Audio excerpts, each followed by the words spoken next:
ah Tidiane li ngi def lu mu doon loolu du njëgu góor a du ndewénal gëdd na ko moom am mu ngay dox ci kawam ñu ngay leewtoo am sa moo ñu woon gannaaw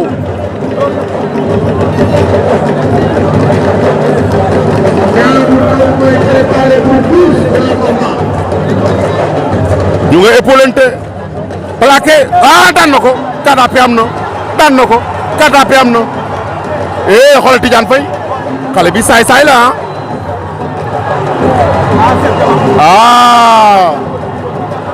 macha allah waaye nag sànq dañoo daan waa plateau ci kadapi ñoom ñu ñëw daan ci kadapi macha allah déet arbitre bi lu mu bëgg a def nii kadapi am na jël am na arbitre bi lu mu bëgg a def nii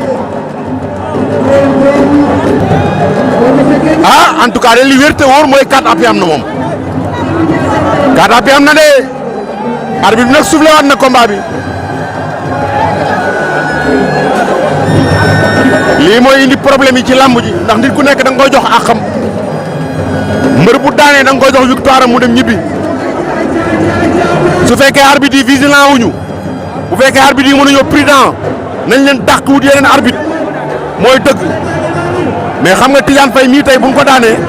xale yi luñ fi def rek ñoom arbitre yi ñoom ñooy jël pare ñoom ñooy responsable yi parce que ñoom ñoo ko xañ victoire am te dafa daan jël bu leer du nga TNT am Géant Tidiane Faye numéro 2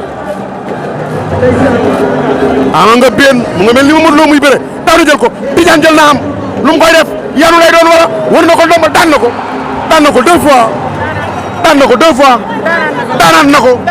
daanaat na ko waaw ku yàlla faral noonu la rek ñun xamuñu Tidiane xamuñu am